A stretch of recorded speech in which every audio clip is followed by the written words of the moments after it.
आज मैं आप लोगों को पिरामिड बताने जा रहा हूँ।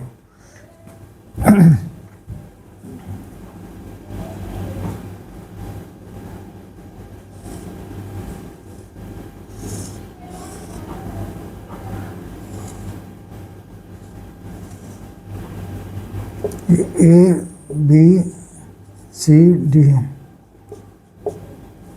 एफ। पॉलीगन किसे कहते हैं? Polygon,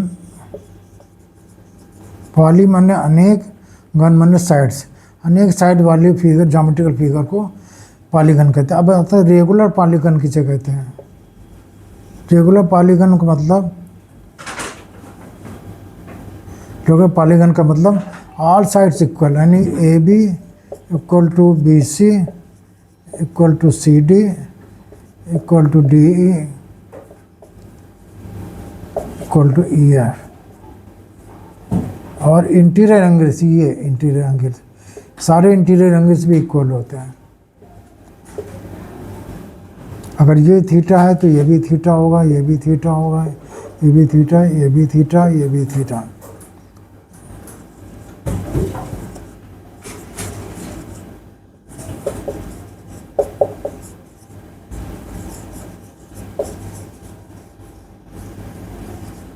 equal.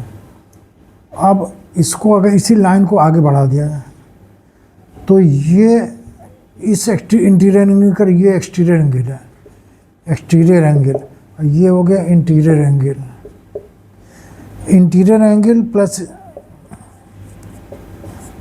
एक्सटीरियर एंगल का सम होता है 180 डिग्री, यानी कि 2 पाई।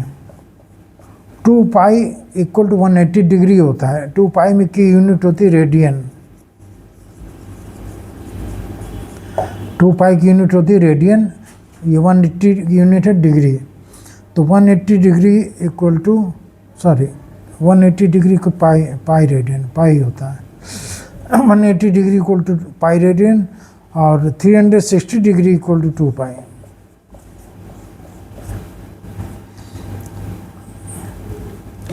तो ये एक, अब यहाँ से एक चीज़ और बता रहे हैं कि इंटीरियर एंगल का sum of interior angles plus sum of exterior angles, sum of interior angles plus sum of exterior angle, ये हो जाएगा n पाई हो जाएगा।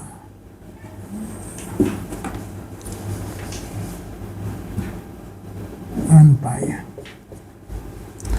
अब मान लेते हैं हमें ये कितने साइडेड है, मान ली 6 साइड है, n साइड है।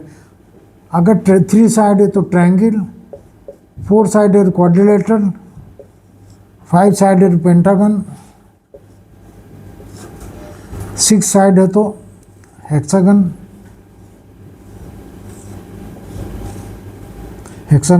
7 साइड है तो हेप्टागन, 8 साइड है तो ऑक्टागन। अगर हमें एक्सटीरियर एंगल निकालना है तो क्या करेंगे, 360 upon n equal to exterior angle,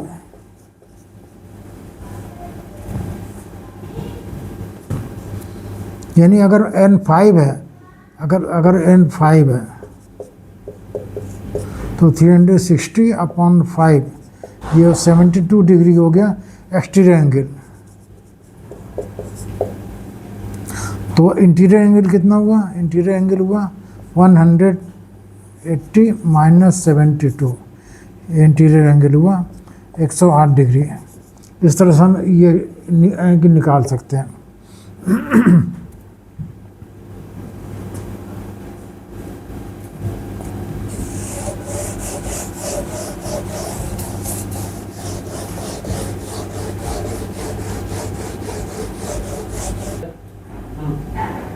तो ये जो अभी हमने बनाया था पिरामिड, पिरामिड क्या होता है? एक रेगुलर पॉलीगन होता है, उसके हर वर्टेक्स को ऊपर के बेस के ऊपर के किसी पॉइंट से कनेक्ट कर दिया जाता है। इस तरह से जो बनता है लैटरल सरफेस बनता है। ये पिरामिड हुआ है जिसमें बेस एक पेंटागन होता है और उसका टॉप एक किसी पॉइंट से सब जुड़े होते हैं, सारे वर्टेक्स ऑफ द बेस। अब इसमें जितने भी लैटरल सरफेस हैं ये ट्रायंगुलर होते हैं। All lateral surface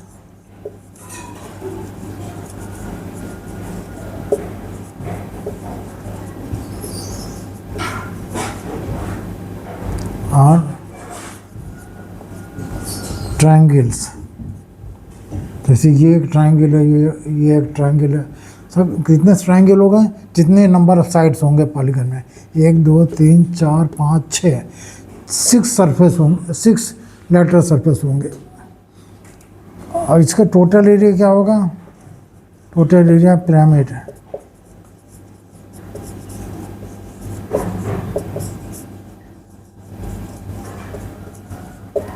total area pyramid equal to n into area of one triangle।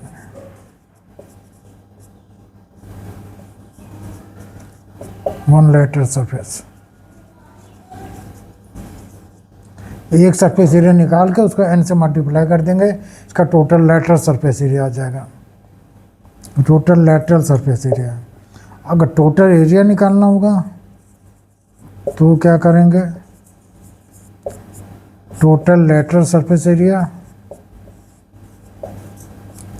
Plus base area. Base क्या? पॉलीगन, पॉलीगन का एरिया। और इसका जो वर्टेक्स है वो, उसको अगर इसके सेंटर जानकर है पॉलीगन के सेंटर से, तो ये बिल्कुल वर्टिकल होगा बेस के। अब इसका सेंटर कैसे निकालेंगे? सारे डायगोनल्स को ड्रा करेंगे। सारे डायगोनल्स का जो पॉइंट ऑफ इंटरसेक्शन होगा वो होगा सेंटर ऑफ द पॉलीगन। इस सेंटर ऑफ पॉलीगन को वर्टेक्स से जोड़ेंगे तो ये लाइन परपेंडिकुलर टू बेस होगी। ठीक है। इसमें और प्रिज्म में क्या अंतर है अभी आप नहीं समझा, आप बता रहे हैं प्रिज्म क्या होता है।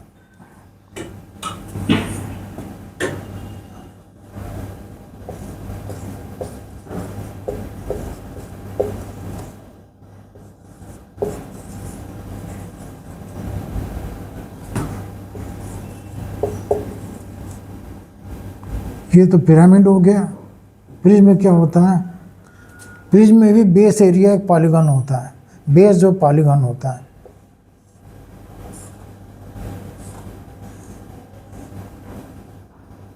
ये पॉलीगन हो गया और इसके ऊपर जो टॉप होता है वो भी सिमिलर पॉलीगन, रेगुलर पॉलीगन होता है।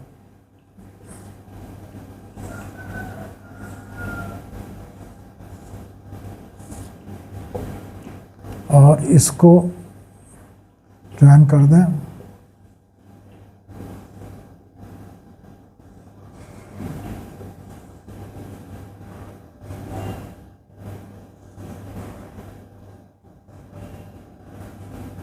तो ये एक तरह से जैसे मान लो सर्कुलर हो, जैसे सिलेंडर होता है ऐसे ऐसे करते हैं, उस तरह से इसमें यहाँ पे पॉलीगन होगा। इस पॉलीगन के वर्टेक्स को ज्वाइन करा देते हैं तो ये प्रिज्म बन जाता है। जैसे चौकोर है, मान लो ये स्क्वायर है और ये भी एक स्क्वायर है, तो इसको इससे जोड़ा, इसको इससे जोड़ा, इसको इससे जोड़ा और इसको इससे जोड़ा, ये बन गया प्रिज्म। जैसे नीचे है फिगर वैसे ऊपर होगा, जैसा बेस वैसा टॉप। और साइड में वर्टिकल सरफेस होगी, ये वर्टिकल सरफेस रेक्टेंगुलर होगी।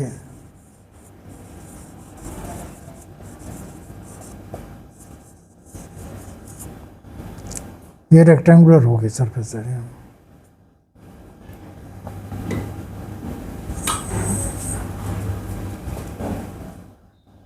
तो इसका लेटर सरफेस एरिया होगा n into surface area of one rectangle.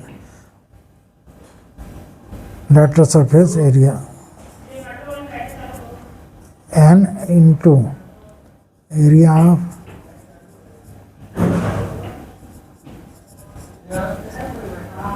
one lateral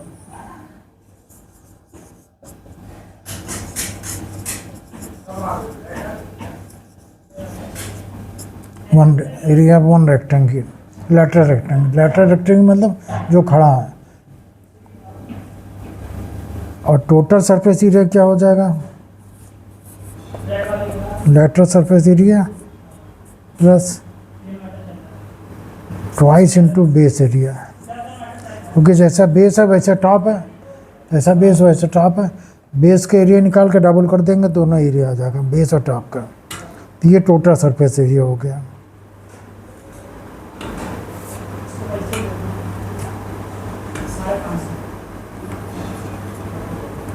फिर से एक बार बता दें, पिरामिड और प्रिज्म में क्या अंतर है। पिरामिड में सारे वर्टेक्स जो है सिंगल पॉइंट से जुड़े थे, यहाँ पे सारे वर्टेक्स सिमिलर, जैसे बेस होता है वैसे टॉप होता है, तो करस्पॉन्डिंग वर्टेक्स से जुड़े होंगे। बेस का corresponding surface equal to base का करस्पॉन्डिंग वर्टेक्स और टॉप का करस्पॉन्डिंग वर्टेक्स, दोनों को ज्वाइन कराते हैं। ज्वाइन करने से हमको रेक्टेंगल मिलेंगे, लेटरल रेक्टेंगल का एरिया ही लेटरल सरफेस एरिया होगा। टोटल सरफेस निकालने के लिए लेटरल सरफेस एरिया में हम base top area base area का निकाल के डबल कर देंगे, दोनों का एरिया आ जाएगा। ठीक, हाँ, अगर हमने जो बताया आज प्रिज्म एंड पिरामिड्स, ये आप लोग ध्यान से इसको देखिएगा वीडियो। अगर सब पसंद आता है वीडियो को लाइक करिए, शेयर करिए, सब्सक्राइब करिए। Thank you.